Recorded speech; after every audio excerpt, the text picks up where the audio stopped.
앞에 잠시만 봐주십시오. 그래서 간단하게 선입선출법하고 후입선출법하고 이동평균법하고 총평균법 좀 보여드릴게요. 간단한 예제로 해서. 그래서 만약에 1월 1일 날 샀어요. 몇 개 샀냐면 10개. 그리고 앞으로 공부하실 때 골뱅이가 나올 때가 있어요. 그러면 요건 단가 얘기하는 겁니다. 뭐 얘기한다고요? 단가. 그래서 만약에 1,000원 주고 샀다라고 볼게요. 그러면 10개에 1,000원이니까 얼마예요? 10,000원이겠죠. 그 다음에 11월 11일 날 또 샀는데 요번엔 1,200원 주고 샀어요. 그래서 12,000원. 그 다음에 1월 12일 날 팔았는데 15개 팔았다라고 볼게요. 2,000원에. 그래서 30,000원. 그 다음에 1월 31일 날 또 샀는데 10개를 샀는데 요번엔 1,400원어치 샀다. 그래서 이렇게 총 4개의 거래가 있다라고 볼게요. 그래서 제일 먼저 보실 게 선입선출법입니다. 무슨 법이요? 선입선출법. 그래서 우리 선입선출법의 뜻은 먼저 들어온 걸 먼저 뭐 하는 거죠? 파는 겁니다. 그래서 여기 보시면 요거 두 개는 두 번 다 샀으니까 아직은 팔 필요가 없겠죠. 네. 근데 이제 요때가 문제가 되는 겁니다. 몇 월 며칠 날이요? 1월 21일 날 몇 개를 팔았어요? 15개 팔았어요. 그러면 선입선출법이니까 1월 1일 걸 먼저 팔아야 돼요? 1월 11일 걸 먼저 팔아야 돼요? 1월 1일 걸 먼저 팔아야죠. 왜요? 1월 1일 게 먼저 들어왔잖아요. 그러면은 5개 남는 겁니다. 왜냐면 20개에서 몇 개 팔았으니까요. 15개 팔았으니까. 그 다음에 1월 1일 게 얼마예요? 단가가 1,000원짜리죠. 그래서 얼마 남는 거예요? 5,000원. 이거 이해되세요? 아니다. 선입선출법이죠. 바보. 딴 걸 구하고 있어. 6,000원. 요렇게 남는 거예요. 맞죠? 왜냐면 여기에서 몇 개 팔아야 돼요? 10개. 그 다음에 여기에서 몇 개 더 팔면 되죠? 5개 더 팔면 되죠? 그러면은 5개가 남는데 얼마짜리가 남는 거예요? 1,200원짜리가 남는 거예요. 그래서 선입선출법은 여기 보시면 6,000원에 여기 얼마 있었어요? 14,000원. 그래서 얼마가 남는 거예요? 20,000원이 남는 거예요. 여기 무슨 법이라고요? 선입선출법. 그 다음에 똑같은 거 가지고 요번엔 후입선출법 보실 거예요. 후입선출법의 뜻이 뭐예요? 나중에 들어온 게 먼저 뭐 했다? 나갔다. 그러면 1월 21일 날 팔았는데 1월 11일 거를 먼저 팔아야 되겠죠. 왜냐면 무슨 법이니까? 후입선출법이니까. 그래서 후입선출법이 별거 없어요. 나중에 들어온 거 먼저 뭐 했다? 팔았다. 그러면 여기에서 10개 팔고 1월 1일 거에서 몇 개 더 팔아야 돼요? 5개 더 팔아야 되겠죠. 그러면 몇 개 남아요? 5개에 얼마짜리가 남아요? 1,000원짜리가 남겠죠. 그래서 얼마 남은 거예요? 5만원. 그러면 여기 5만원에 14,000원에서 얼마요? 19,000원. 아까 선입선출법일 땐 얼마 남았었죠?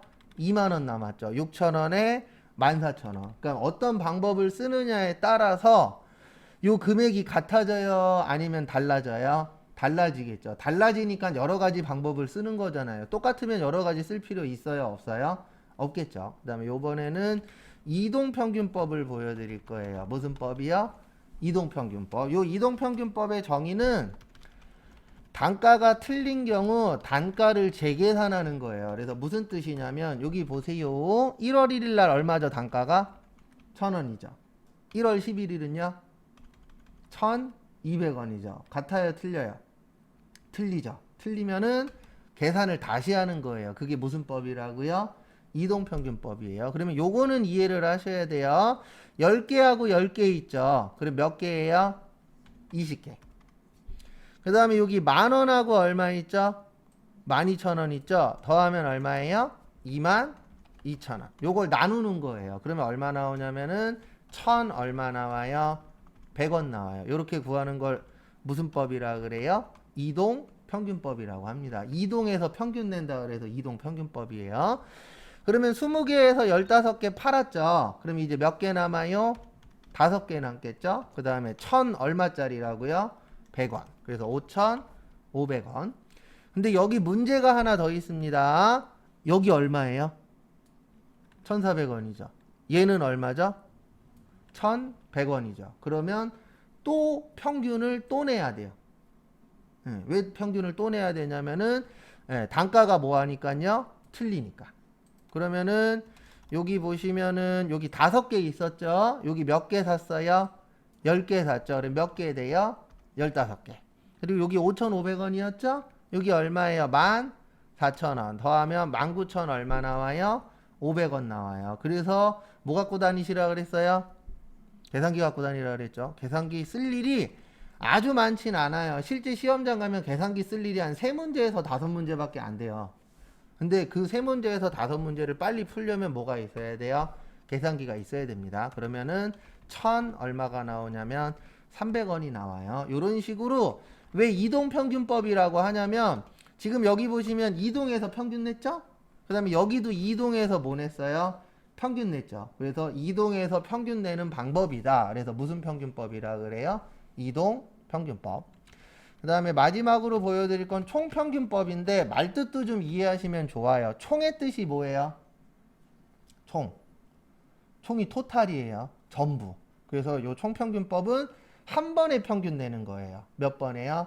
한 번에. 그래서 이렇게 평균 내는 겁니다. 매출은 평균 내는 거 아니에요. 그러면 얘 빼면 10개, 10개, 10개. 그래서 몇 개예요? 30개.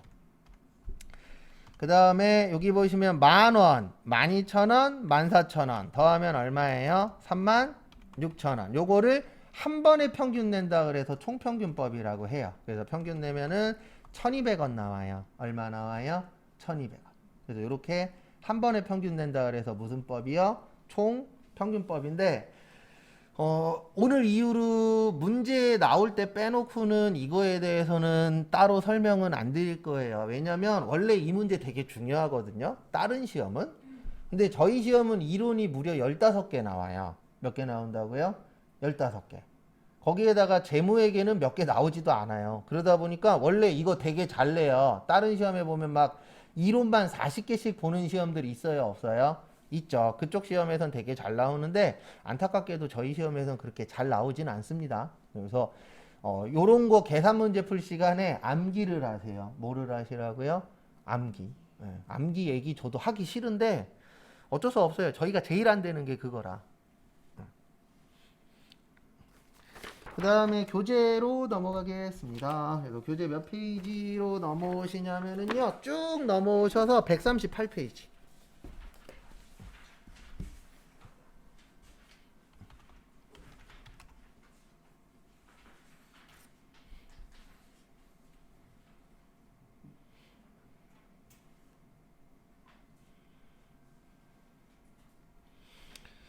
그래서 보시면 비유동 자산이에요. 무슨 자산이요?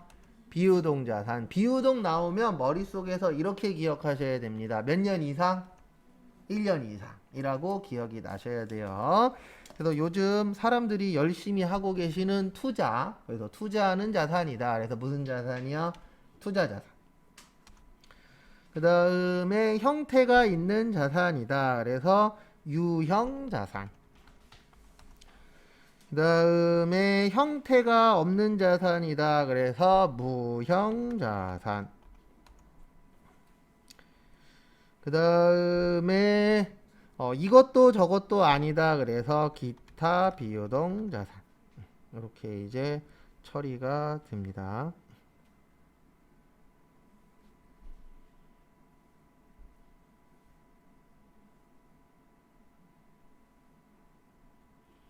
참고하시고요. 부연 설명을 하나하나씩 드리도록 하겠습니다.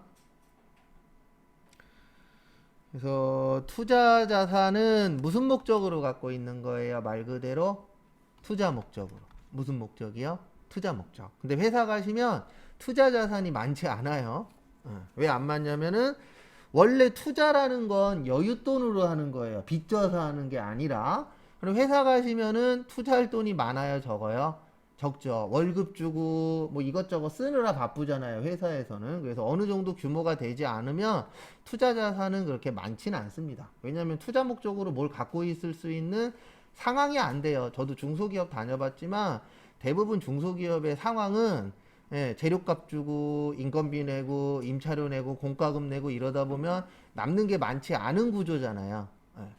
그래서 대기업이 돈을 버는 가장 큰 이유는 대부분 대기업들은 파는 물건의 가격이 어떻죠? 비싸요. 그러니까 남는 것도 어때요? 많아요. 근데 대부분 중소기업들은 파는 거의 가격 자체가 낮아요.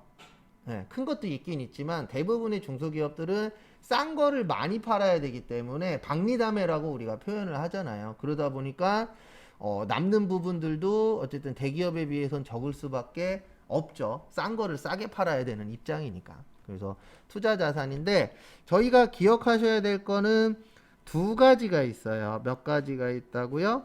두 가지. 그래서 하나는 투자 부동산. 우리가 부동산 하면은 두 분이 계십니다. 몇 분이 계세요? 두 분. 두 가지가 있어요. 다들 알겠지만 토지하고 뭐요? 건물. 이렇게 이제 크게 두 가지.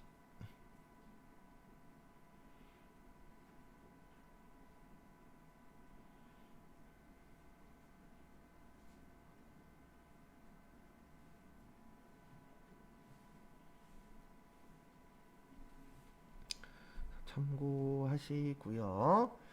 그래서 이 토지하고 건물 두 가지가 있는데 목적에 따라서 틀려지는 거예요. 그래서 이 토지하고 건물이 투자 목적이면 무슨 부동산이요? 투자 부동산이 되는 거고요. 투자 목적이거나 비영업용 이렇게 되면은 투자 부동산이 되는 거고 영업용이라고 나오면 토지나 뭐가 되는 거예요? 건물이 되는 겁니다. 그래서 우리 회계에서는 목적이 중요해요. 얘 어디 쓸 거냐. 그래서 아까 재고자산은 무슨 목적이라고 그랬어요? 판매 목적이라고 그랬잖아요. 그래서 어디 쓸 거냐에 따라서 가는 위치가 틀려집니다. 그래서 투자 부동산 좀 봐두셔야 되고요. 그 다음에 또 하나는 우리 쪽지 시험에서 요거 있었죠. 매도 가능 증권이라고 있었어요? 없었어요? 있었죠. 요거 관련돼서 나오는데 매도 가능 증권은 시험 문제 되게 잘 나와요. 그래서 시험에 나왔을 때 맞출 확률이 높은데 투자 부동산은 가끔씩 내다 보니까 시험에 나오면은요 틀릴 확률이 좀 높습니다. 그거는 참고하세요. 아무리 어려운 것도 자주 나오면 할만하더라고요.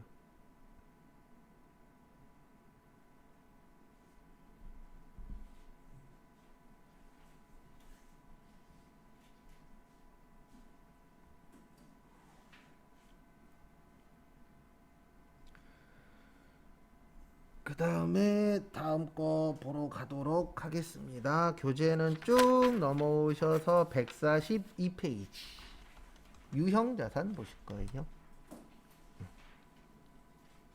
무슨 자산이요? 유형자산. 우리 유형자산이 있고요. 무형자산이 있어요. 유자가 무슨 유자예요? 있을 유자예요. 무자는요? 없을 무자예요. 그래서 두 가지의 이제 차이점이 있는데 둘 다 1년 이상 사용하셔야 돼요. 보유 기간이 몇 년을 넘어야 돼요? 1년이 넘어가야 됩니다. 그 다음에 두 번째로 보실 게 유형은 형태가 있다 없다? 있다. 무형은요? 형태가 없다. 이렇게 이제 나누어 진다라는 거 참고하시고요.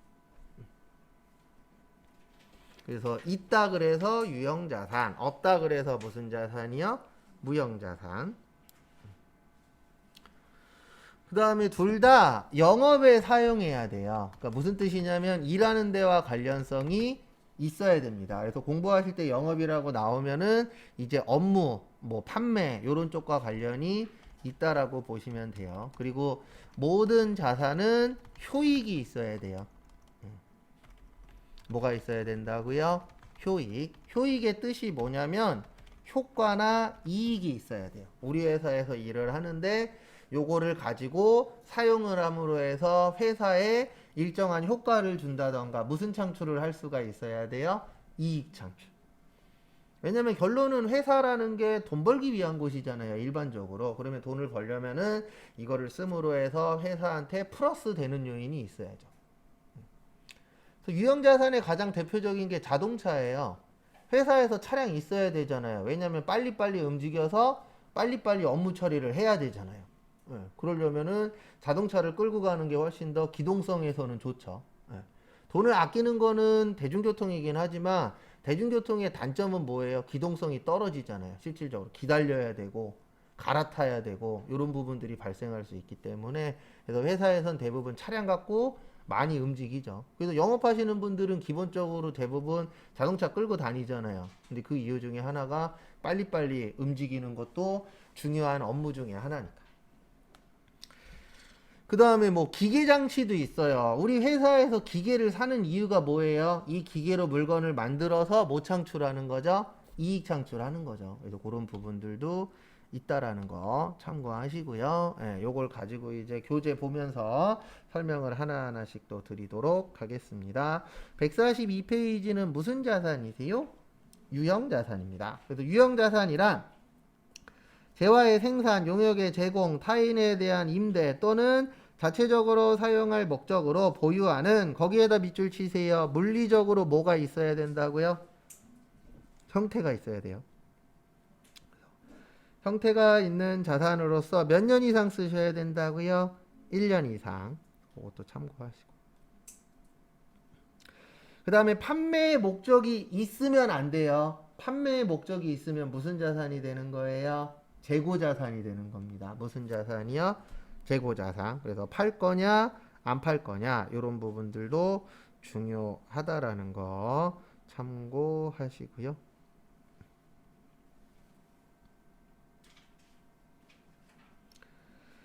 그 다음에 거기 밑에 보시면 유형자산의 인식 조건, 자산으로부터 발생하는 미래 경제적 거기에다 밑줄 치세요. 효익. 그래서 경제적으로 뭐가 있어야 돼요?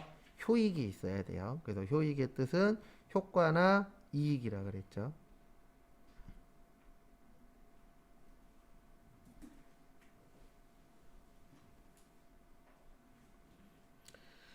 그 다음에 거기 지금 보시면은요.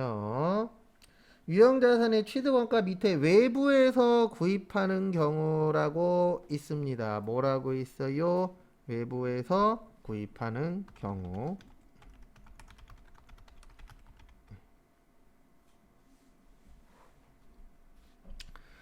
그래서 외부에서 구입하는 경우에서는 이거 얘기하는 거예요. 아까 썼었던 매입 시의 부대 비용은 무슨 처리한다고요?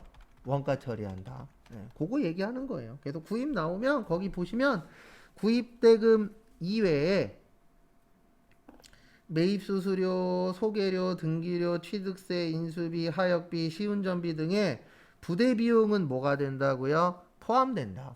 그게 그 뜻이에요. 그래서 매입 시의 부대 비용은 뭐해라? 합쳐라. 그 다음에 2번에 자가제작, 자가건설이라고 있습니다. 거기에 있는 자가제작, 자가건설 옆에다가 이렇게 하나만 적어주세요. 아니면 밑줄 치셔도 돼요. 그 밑에 있어요. 건설 중인 자산.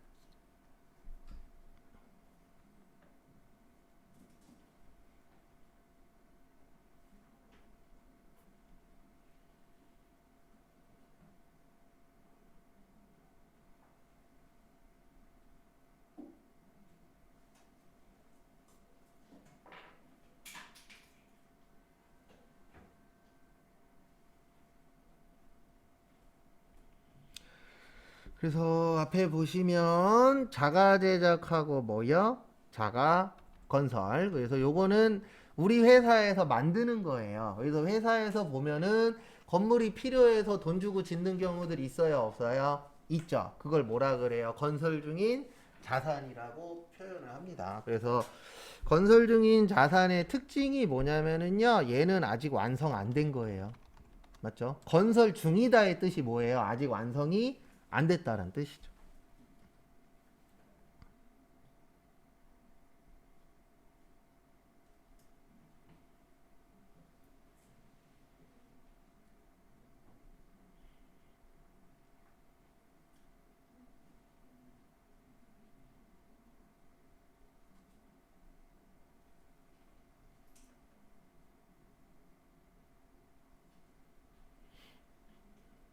그래서 참고하시고.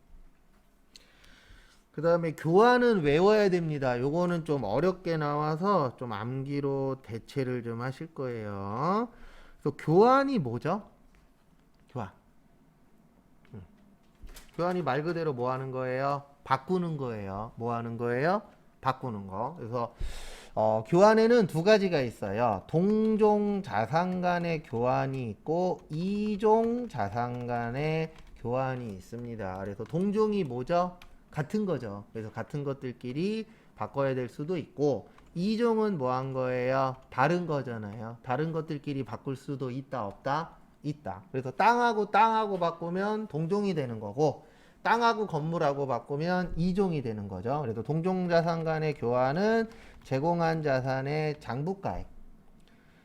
그래서 장부가액의 뜻이 뭐예요? 장부가액. 어디에 있는 가액이요? 장부에 있는 가액. 그래서 장부에 얼마라고 써 있어? 장부에 1,000만 원이라고 써 있어. 그러면 그건 1,000만 원짜리가 되는 거예요. 왜냐면 우리가 일반적으로 교환을 할 때 비슷한 것들끼리 교환하잖아요. 1,000만 원짜리나 뭐 1,010만 원 이런 건 교환할 수 있겠지만 1,000만 원짜리랑 1억짜리랑 교환해요, 안 해요? 안 하죠. 말도 안 되잖아요. 왜요? 가격 차이가 심하니까. 그래서 같은 것들끼리 바꿀 경우에는 무슨 가액으로 보겠다? 장부가액. 왜냐면 1,000만 원짜리랑 1,000만 원대하고 비슷한 것들끼리 뭐 할 수 있어요? 교환할 수 있죠. 근데 1,000만 원짜리하고 1억짜리하고 교환했대. 그러면 우리는 의심을 시작하는 거죠. 저 미친 거 아니야? 아니면 저거 이상해. 맞죠? 뇌물 주는 거 아니야? 이렇게 생각할 수 있어요? 없어요? 있죠. 가격 차이가 너무 크게 나면. 그 다음에 이종은 제공한 자산의 공정가액. 요거를 다른 말로 시가라고도 표현을 합니다. 그러니까 이종이라는 거는 뭐 만약에 내가 건물하고 아파트하고 땅하고 이렇게 다른 것들끼리 바꾸는 거 이런 걸 뭐라 그래요? 이종이라고 표현을 합니다. 그때는 이제 공정가액으로 보는 거예요. 시가로. 시가의 뜻이 시중가격입니다. 무슨 가격이요? 시중가격. 그래서 이제 이런 거를 다 국가에서 그 회계를 만들 때에 여러 가지 사건 사고가 발생할 수 있어요, 없어요? 있죠. 거기에 최대한 이제 맞게끔 만들어 놓은 거예요. 그래서 같은 것들끼리 바꿀 때는 장부가로 보고 다른 것들끼리 바꿀 경우에는 공정가로 봐라. 근데 이 공정가로 보게 되면은 손익계산을 하셔야 돼요. 손익계산의 뜻이 뭐냐면 제가 앞으로 손익이라고 쓰면 이렇게 이해를 하셔야 돼요. 손실하고 이익이에요. 뭐라고요? 손실하고 이익. 그러니까 우리가 교환을 함으로 해서 손해볼 수도 있어요, 없어요? 있죠. 이익 날 수도 있죠. 그거 얘기하는 겁니다. 그래서 다른 것들끼리 바꿀 경우에는 손익계산을 하라고 되어 있어요. 왜냐하면 다른 거다 보니까 가치의 차이가 있을 수도 있겠죠. 라고 회계에서는 보는 겁니다.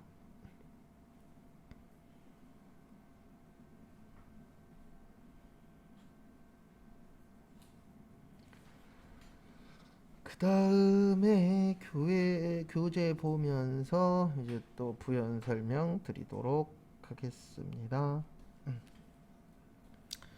그 다음에 143페이지에 보시면 유형자산의 취득시 부대비용인데 이건 계속 나와요. 그래서 매입할 때는 뭐 하라고요? 합친다. 그거 좀 받으시고요. 교재는 145페이지고요. 145페이지에다 별표 3개 치세요. 여기 시험 문제 잘 나와요. 회사에서도 많이 쓰는 내용 중에 하나입니다. 보유 중인 자산의 취득원가라고 되어 있는데요. 저는 취득 후 지출이라고도 설명을 드려요. 같은 말이에요. 보유 중의 뜻이 뭐죠? 가지고 있는 거죠. 취득 후도 뭐예요? 갖고 있는 거예요. 취득이 사는 거니까. 근데 우리가 가지고 있다라고만 해서 끝이 아니잖아요. 갖고 있다 보면은 지출이라는 게 돈 나가는 거죠. 네, 돈이 나갈 수도 있어요. 근데 대표적으로 뭐냐면 고치는 경우. 우리가 물건만 산다 그래서 끝이 아니잖아요. 자동차 사죠? 네, 자동차 끌고 다니다 보면 고쳐야 될 때 있어요, 없어요? 있죠. 집에서 냉장고 사죠? 냉장고도 고쳐야 될 상황이 올 수도 있죠. 그래서 우리가 그런 얘기 하잖아요. 가전제품이나 이런 건 잘 만나야 된다고. 왜냐면 어떤 사람은 10년 동안 한 번도 안 고친 사람도 있고 어떤 사람은 10년 동안 10번 고친 사람도 있고 어떤 사람은 100번 고쳐갖고 열받아서 바꾼 사람도 있고 이게 가지각색이잖아요. 근데 어쨌든 우리가 일반적으로 갖고 있다 보면은 돈이 나갈 수가 있다 없다? 있다. 그래서 회계에서는 두 가지로 나누어 놨어요. 자본적 지출하고 무슨 적 지출이요? 수익적 지출. 거기 145페이지에 잘 써 있죠. 그래서 자본적 지출은 일반적으로 비싼 거 얘기해요. 고치긴 고치는데 이렇게 고치려면은 돈이 많이 들어. 그런 거를 일명 무슨 적 지출이라 그래요? 자본적 지출이라고 표현을 하는데요. 대표적인 게 증축. 증축이 뭐죠? 층수를 올리는 거를 증축이라고 해요. 그래서 내가 만약에 3층짜리 건물을 샀어. 그럼 이거를 부시고 5층으로 짓는 경우들이 있어요? 없어요? 있죠. 예. 돈 많으신 분들은 그렇게 해서 돈 버는 거예요. 좀 오래된 건물을 사요. 낮은 층수를. 근데 그거를 어떻게 해요? 부셔요. 그리고 그거보다 높게 지어요. 그러면 높으면 높을수록 가격은 어떻게 되죠? 올라가죠. 그래서 연예인들 중에서도 뭐 어느 건물을 사서 얼마를 벌었니 이런 거 나오죠. 그 방법 중에 하나가 층수를 어떻게 하는 거예요? 올려버리는 거예요. 그러면 가격은 당연히 올라가니까. 왜냐면 3층짜리보다 5층짜리가 비싼 건 당연한 거잖아요. 똑같은 지역 안에 보면. 근데 이 증축을 하려면 돈이 많이 들죠. 그 다음에 이제 내용연수 증가. 요 내용연수를 사용기간이라 그래요. 뭐라 그래요? 사용기간. 그래서 우리가 일반적으로 가전제품이나 이런 것들은 오래 쓰면 오래 쓸수록 돈 번다라고 생각해요? 안 해요? 하죠. 네, 왜냐면 가전제품들 요즘에 나오는 것들 보면 기능들이 되게 많아요.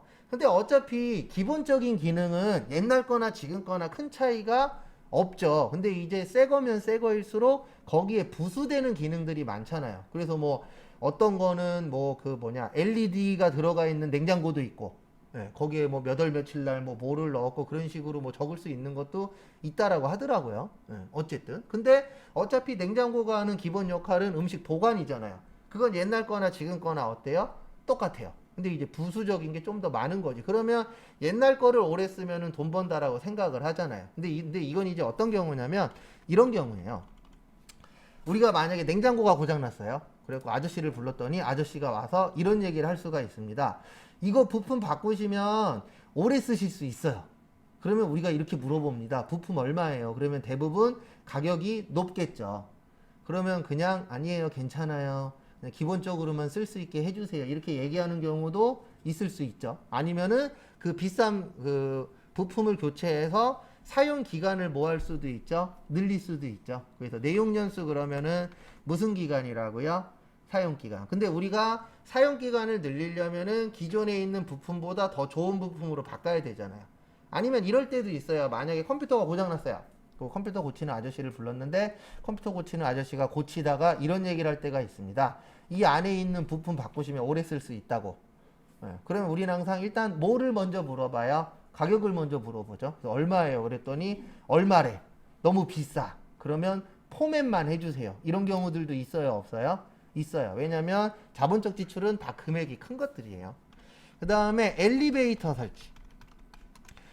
우리 엘리베이터 있는 곳이 비싸요? 없는 곳이 비싸요? 있는 곳이 비싸죠. 실질적으로. 왜냐면 엘리베이터 있으면 편해요? 불편해요? 편하잖아요. 저희 지금 여기 몇 층이죠? 9층이죠. 걸어서 올라왔다 걸어서 가실래요?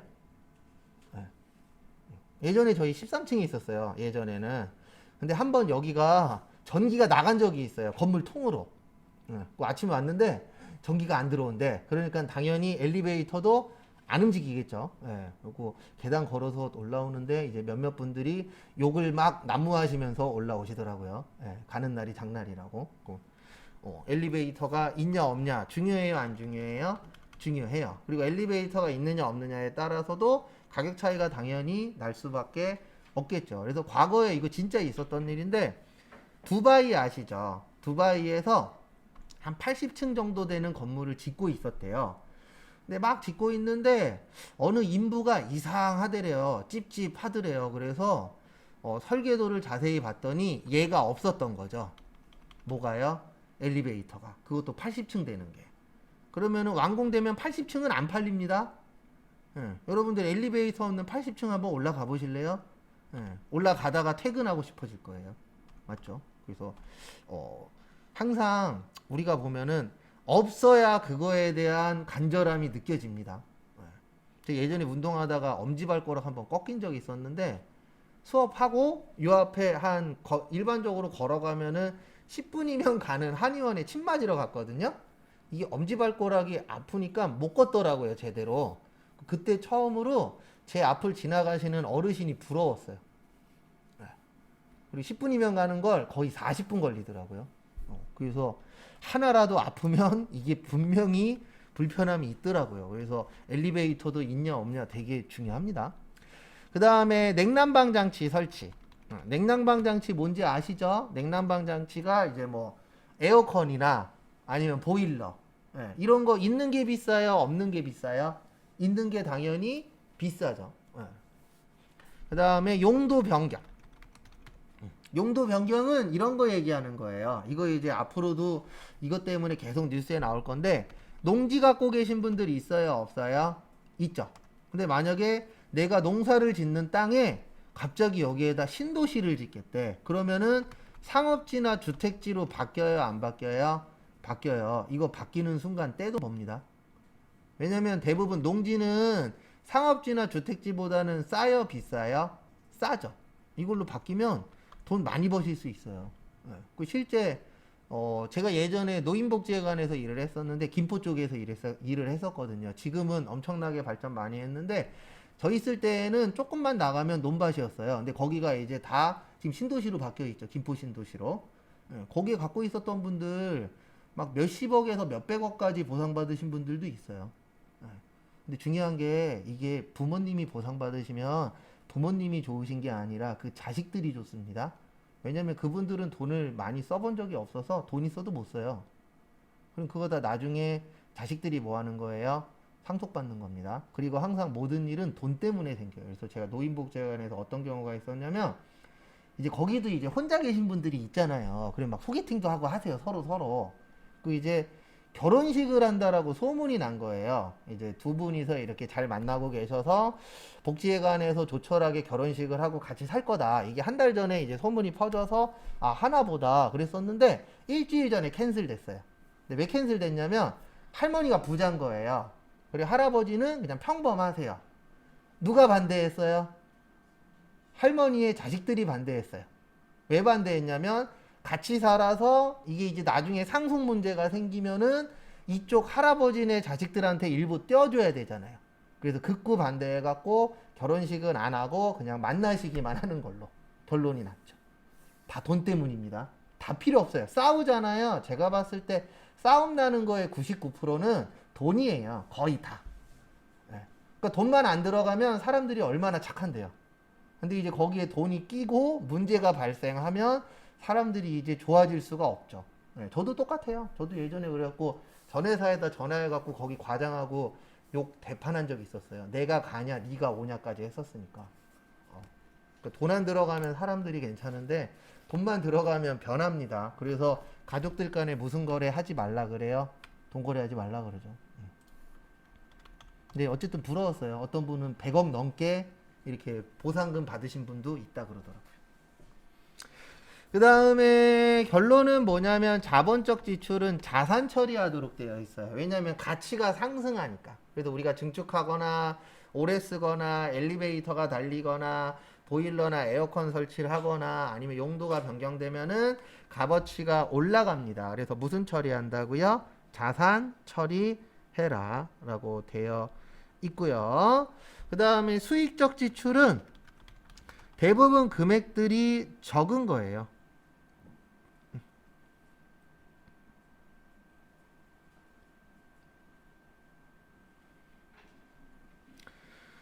그 다음에 수익적 지출은 이런 걸 얘기하는 겁니다. 어떤 거 얘기하는 거냐면 원상 회복, 능률 유지, 페인트 칠, 유리창, 교체 등이고요. 얘는 비용 처리하는데 수선비나 차량 유지비.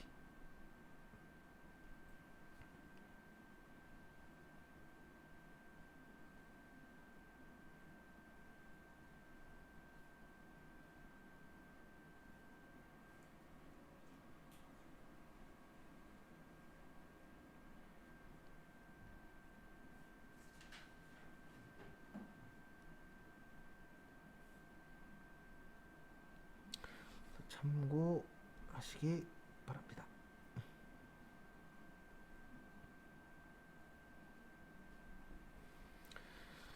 그래서 부연 설명을 더 드리면은요. 원상 회복이 원래대로 돌아가는 거죠. 그러면 우리가 원래대로 돌아간다 그래서 가치가 올라가는 건 아니죠. 그래서 수익적 지출은 대부분 가치 상승하고 관련이 적은 거예요. 그다음에 자본적 지출은 요거를 함으로 해서 가격이 어떻게 되는 거예요? 올라가는 것들. 그다음에 능률 유지. 요 능률 유지는 뭐냐면 만약에 우리 회사에 기계가 있어요. 그러면 기계를 돌리면 돌릴수록 요게 좀 안 좋아질 수도 있죠. 그래서 그 기계에다 기름칠 같은 거 해주잖아요. 그게 무슨 유지예요? 능률 유지시키는 겁니다. 그러면 유지만 되는 거지 더 좋아지지는 않잖아요. 맞죠? 그 다음에 페인트 칠. 우리 아파트 같은 경우에 한 일반적으로 5년에 한 번씩 페인트 칠 하거든요. 그럼 페인트 칠 한다 그래서 아파트가 좋아지는 건 아니죠. 겉에만 좋은 거지 안에는 어때요? 똑같아요. 그래서 이런 거 뉴스에 한번 나오더라고요. 요즘 이제 젊으신 분들이 많이 하는 것 중에 하나가 워낙 집값이 비싸니까 오래된 아파트를 사서 리모델링해서 사시는 분들이 있어요, 없어요? 있죠. 근데 이제 그거의 최대 단점이 뭐냐면 겉에는 고칠 수 있는데 그 안에 있는 뭐 수도관이나 이런 건 고칠 수가 없죠, 아예. 예, 그래서 이제 구 아파트에 그렇게 사는 것도 괜찮지만 그런 문제점이 있다라고 한번 나오더라고요. 그래서 페인트 칠한다 그래서 가격이 오르는 건 아니죠. 왜냐면 이거는 겉에만 좋아지는 거니까. 그 다음에 유리창 교체. 우리 이럴 수 있잖아요. 어떨 수 있냐면 만약에 자녀분이 유리창을 깼어. 그럼 유리창 교체하죠. 근데 유리창 교체한다 그래서 집값이 올라요? 그건 아니죠. 그냥 그 전으로 다시 돌아가는 거죠. 요걸 무슨 적 지출이라 그래요? 수익적 지출. 그래서 수익적 지출의 특징은 가격이 싸요. 대부분 다. 자본적 지출은 가격이 어때요? 비싸요. 그래서 그렇게 나누어져 있다라는 거 참고하시기 바랍니다. 외우진 않을 거예요. 근데 왜 안 외우냐면 너무 많이 나와요, 시험에. 그러다 보니까 시험 볼 때쯤 되면 거의 다 외웁니다. 그 다음에 148페이지.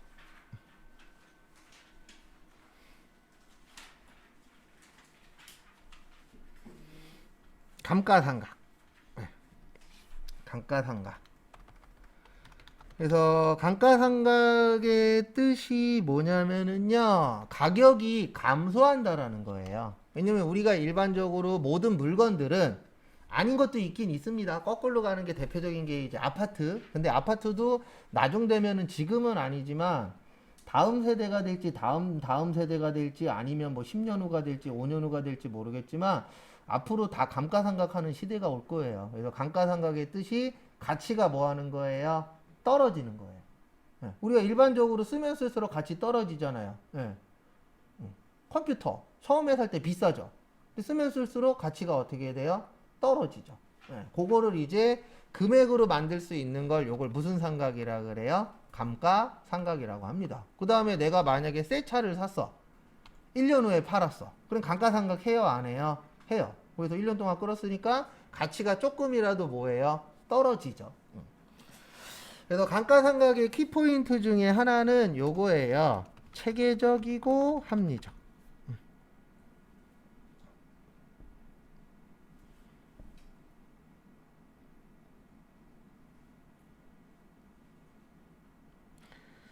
체계적이고 무슨 적이요?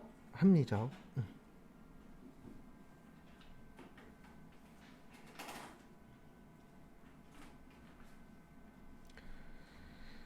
그래서 한번 또 보시면은요.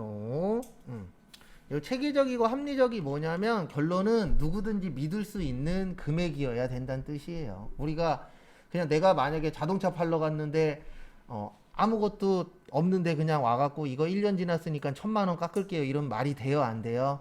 안 되겠죠. 거기서 뭐 기스가 났으니까 얼마 빼겠습니다. 이런 건 이해가 되겠지만, 그냥 뭐 1년 지났으니까 반 가격에 판다던가 이런 건 말이 안 되죠.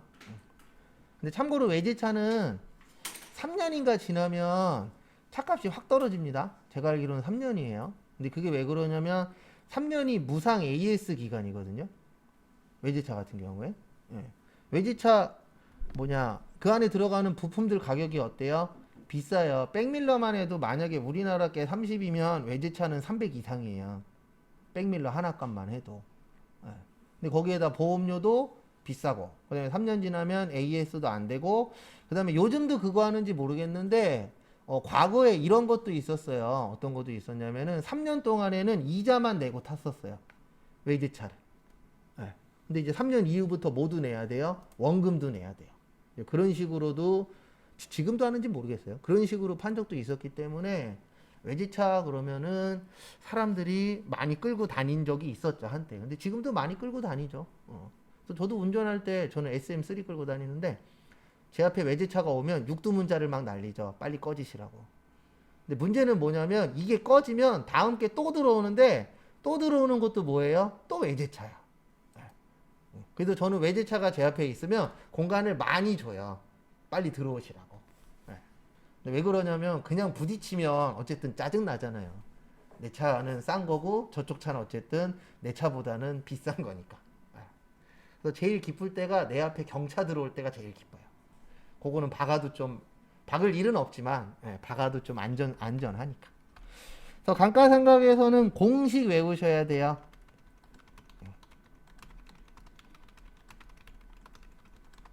5개. 과거에는 요거 2개 외웠습니다. 근데 왜 5개가 됐냐면 2개였다가 연수학계법 계산 문제까지 나왔어요. 그래서 몇 개가 됐어요? 3개. 그러다 갑자기 공식들을 물어보기 시작하는 거예요. 그래서 5개를 다 외워야 돼요. 그래서 저희가 외우는 게 대부분 종류하고 뭐라고요? 공식밖에 없어요. 그 다음에 나머지는 좀 이해를 하셔야 됩니다. 그 다음에 정액법은 어떻게 되냐면은요, 취득 원가 마이너스 잔존가치 나누기 내용연수.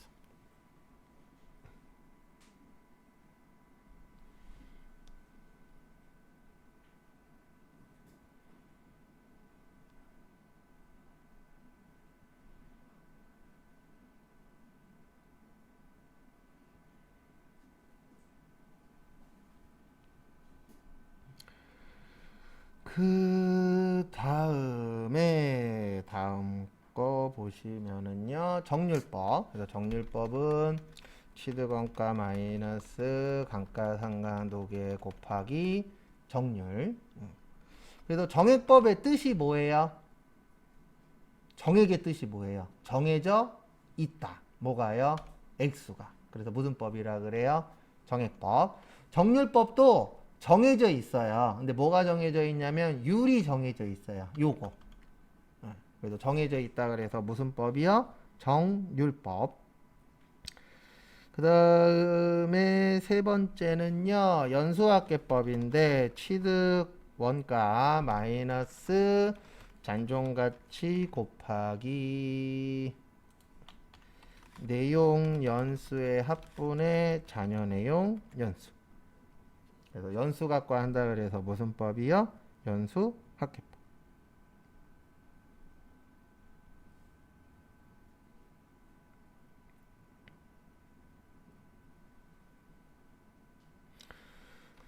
그 다음에 이중 체감법. 그래서 이중 체감법은 취득원가 마이너스 감가상각 노계액 곱하기 이중의 뜻이 뭐냐면 이중이 2예요. 몇이라고요? 2. 그래서 내용연수분의 2.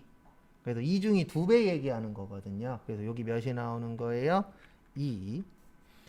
그 다음에 여기 보시면 요 연수학계법에서 내용연수의 합이라고 있는데 제가 조금 있다가 정액법, 정률법, 연수학계법 구하는 걸 한번 보여드릴 거예요. 그리고 나서 여러분들 간단하게 풀 거를 만들어 드릴 겁니다. 왜냐면 이게 한번 해보고 외우는 게 그래도 좀 더 낫더라고요. 그 다음에 생산량은 취득 원가 마이너스 잔존가치 곱하기 예정 총 생산량분의 단기 생산량. 그래서 생산량으로 한다 그래서 무슨 법이요? 생산량 비례법이라고 이야기합니다.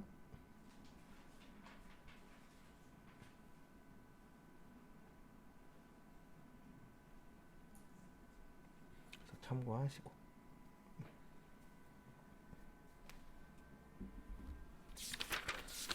그 다음에 제가 간단하게 정액법, 정률법, 연수학계법으로 계산하는 것 좀 보여드리고 그 다음에 쉬었다가 제가 문제 하나 만들어 드릴게요. 앞에 잠시 봐주세요. 그래서 만약에 내가 자동차를 샀어요. 1,000만 원에. 얼마 샀어요? 1,000만 원. 요게 취득 원가가 되는 겁니다. 무슨 원가요? 취득 원가. 그 다음에 만약에 잔존 가치는 100만 원으로 할게요. 얼마요? 100만 원. 그 다음에 내용 년수 5년. 그러면 몇 년 쓸 수 있다? 5년 쓸 수 있다. 그 다음에 정률은 50%로 할게요. 이런 식으로 지문에서 내용을 줍니다. 그러면 이거를 가지고 뭐 정액법으로 구하시오. 정률법으로 구하시오. 이런 식으로 나와요. 그러면 공식을 기억하셔서 거기에다가 뭐 하는 거예요? 대응시키시면 됩니다. 그래서 첫 번째로 정액법. 정액법 공식은 취득 원가 마이너스 잔존가치 나누기 내용연수예요. 그래서 취득 원가가 1,000만 원이에요. 얼마라고요? 1,000만 원. 그 다음에 잔존가치가 아까 100만 원이라 그랬죠. 얼마요? 100만 원. 그 다음에 나누기 몇 년이요? 5년. 거기에 맞춰서 넣으시면 돼요. 그러면은 1,000만 원에서 100만 원 빼고 5년을 하면 180 나와요. 얼마 나와요? 180. 요게 1차. 그러니까 요거를 5번 하는 거예요. 왜냐면 몇 년이니까? 5년이니까. 1년에 한 번 하거든요. 감가상각은. 그러면 2년째도 1,000만 원 빼기 얼마요? 100만 원 나누기 몇이요? 5 하면 또 얼마 나와요? 180 나와요. 요게 몇 차요? 2차. 요렇게 해서 몇 번을 하셔야 돼요? 5번 하시면 돼요. 근데 이 정액법의 좋은 점은 뭐냐면 매번 똑같아요. 그래서 몇 번만 구하시면 돼요? 한 번만. 그게 이제 좋은 점 중에 하나입니다. 그 다음에 두 번째 보시면은요. 두 번째 보시면 정률법이라고 있어요. 무슨 법이요? 정률법. 그래서 취득원가 마이너스 감가상각 누계 곱하기 정률. 그래서 취득원가가 아까 1,000이었고요. 감가상각은 없어요. 그래서 빵. 그 다음에 제가 정률 몇 프로라 그랬어요? 50%. 그러면 500만 원 나와요. 요게 몇 차요? 1차. 그 다음에 2차는 요 말뜻을 이해하셔야 돼요. 정률법에선. 감가상각 무슨 액이요? 누계액. 누계의 뜻이 뭐예요? 네, 누적되는 거예요. 뭐 되는 거예요? 누적되는 거. 처음엔 0인 이유가 뭐냐면 감가상각 한 적 없잖아요. 없으니까 얼마예요? 빵. 그 다음에 두 번째는 500이에요. 왜냐면 여기 좀 전에 얼마 감가상각 했죠? 500 했죠. 그 다음에 여기에 몇 프로요? 50%. 그러면 200 얼마 나와요? 50 나와요. 요게 2차. 그 다음에 세 번째. 요게 키포인트예요. 대부분 시험 문제는 3차가 나와요. 몇 번 구하라고 나와요? 3번. 왜냐면 3번을 구할 수 있어야 이 사람이 이해를 했는지 못했는지가 나오거든요. 1,000만 원. 요게 키포인트예요. 빼기. 얼마 빼야 될까요? 750 빼야 돼요. 이거 잘못 이해하면은 250이라고 생각을 합니다. 누적이라 그랬잖아요. 1차 년도에 500 있었고 2차 년도에 얼마가 쌓였죠? 250이 쌓였죠. 그래서 합쳐서 얼마 되는 거예요? 750. 요게 키포인트예요. 그러니까 정액법은 그냥 공식만 외우면 돼요. 거기에다가 넣고 계산기로 두드리면 나오는데 요 정률법은 요 말뜻을 이해하셔야 돼요. 감가상각 무슨 액이요? 누계액. 그다음에 곱하기 50% 하면은 125만 원. 그다음에 4차는 안 구할 건데 4차는 875만 원을 빼는 거예요. 왜냐면 500에 250에 얼마 있었어요? 125만 원. 다 더하면 얼마 나와요? 875만 원 나와요. 그래서 그 감가상각 누계액의 뜻이 누적이라는 거, 그거 좀 기억하시고. 그다음에 연수학계법.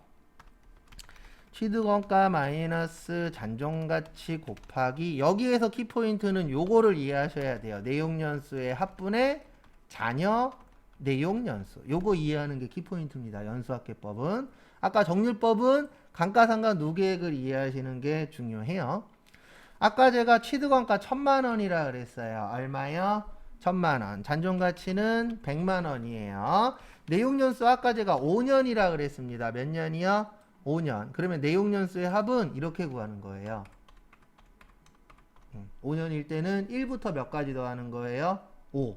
10년이면은요? 1부터 10. 20년이면 1부터 20.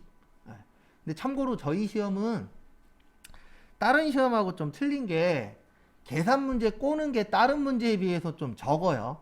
저 예전에 다른 시험 볼 때에 내용연수 20년도 나왔었거든요. 근데 저희 시험은 일반적으로 길어야 5년이에요.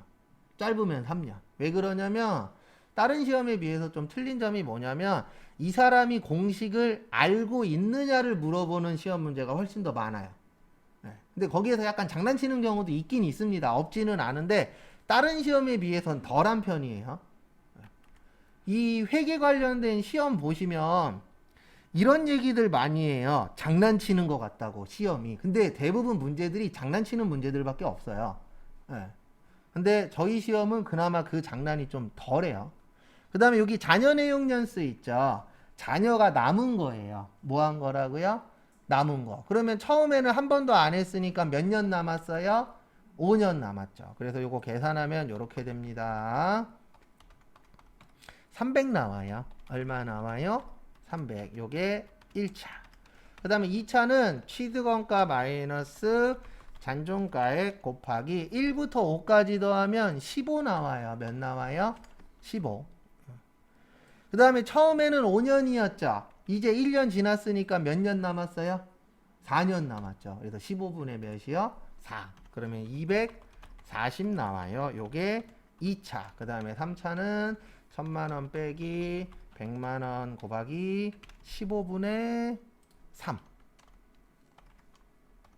180. 요게 3차. 그래서 한 번 더 설명드리고 쉬었다가 다음 시간에 제가 문제 간단하게 만들어 드릴게요. 그래서 일단 계산 문제는 어쩔 수 없어요. 다 공식 문제예요. 그래도 공식이 기억 안 나면 맞출 수 있어요? 없어요? 없어요. 그게 일단 1차고, 그 다음에 두 번째로 계산만, 그 공식만 기억났다 그래서 맞출 때도 있고 못 맞출 때도 있어요. 그래서 정액법 같은 경우에는 공식만 기억나면 돼요. 왜냐면 얘는 그대로 그냥 대입만 하면 끝이니까. 근데 정률법은 요 뜻을 아셔야 돼요. 뭐요? 감가상각 누계. 그래서 누계의 뜻이 뭐다? 누적이다. 그 다음에 연수학계법은 여기 분수가 중요해요. 그래서 내용연수의 합은 3년이면은 1부터 몇 가지 더해요? 3까지. 그래서 1 더하기 2 더하기 3. 그 다음에 자녀 내용연수는 몇 년 남았느냐? 그래서 만약에 3년이면은 처음에는 3년, 그 다음엔 2년, 마지막엔 몇 년이요? 1년. 이렇게 해서 계산을 하는 게 시험 문제로 나오는데, 문제는 뭐냐면 정액법이 나올지 정률법이 나올지 알아요? 몰라요? 몰라요. 그래서 어쩔 수 없이 다 기억을 하고 계셔야 됩니다. 그리고 안 낸 지 오래돼서 나올 때가 되긴 됐어요. 예전엔 제가 좀 잘 찍었었는데 요즘엔 잘 못 찍어요. 왜냐면 시험 내시는 분이 한 1년 정도 틀어버려 갖고, 그전엔 패턴이 있었거든요. 그러니까 요때쯤 되면 요 문제가 나올 타이밍이야, 그게 있었는데 한 1년 정도 이상하신 분이 시험 내서 장난을 확 걸어버려 갖고 패턴이 다 깨졌어요. 그러니까 어느 정도로 깨졌냐면 하나 시험 문제를 냈거든요. 근데 그땐 정상적이었고 그 다음 시험 문제를 잘못 냈어요. 그래서 모두 정답 됐어요. 그러면 일반적으로 생각했을 때 모두 정답 되면 그 다음 시험에 안 내는 경우가 많죠. 맞죠? 근데 이분은 그 다음 시험에 또 내버렸어요. 그러니까 약간 좀 독불장군 스타일. 그분이 한번 1년 정도 낸 다음부터 이게 시험이 완전 틀어져 버렸어요. 제가 알기로 1년 단위로 바꾸거든요. 시험 내시는 분을. 근데 작년에도 그분이었던 것 같아요. 왜냐면 작년에도 시험 문제 하나가 2번인가 3번 연속으로 내더라고요. 그래서 요즘엔 좀 잘 못 찍으니까 저를 믿지 마시고, 찍는 건 절 믿지 마시고 본인을 믿으십시오. 그래서 잠깐 쉬었다가 11시 35분에 제가 문제 하나 내드리고 그 다음에 무형자산으로 넘어갈 겁니다.